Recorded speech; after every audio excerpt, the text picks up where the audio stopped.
Nak tahu kenapa ada orang dalam 10 tahun jadi kaya dan sihat, tapi ada orang makin susah?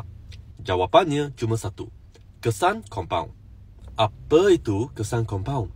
Keputusan kecil dan konsisten dengan masa panjang akan hasil perubahan besar. Itu kesan compound. Contoh, kisah 3 kawan A, B, C. CA jalan ekstra 1000 langkah setiap hari, baca 10 minit buku, makan kurang kalori. CB tak buat apa-apa.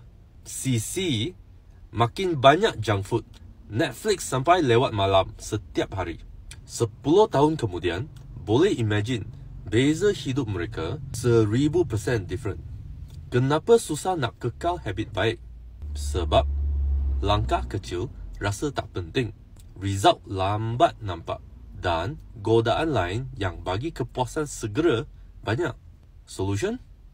Cari why dalam hati, sebab you benar-benar nak berubah.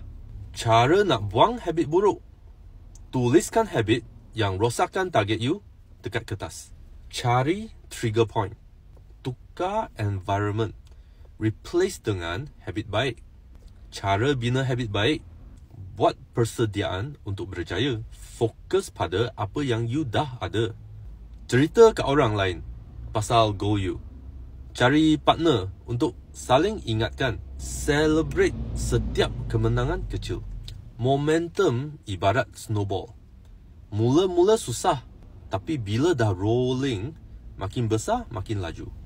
Kesan compound ni fair untuk semua orang.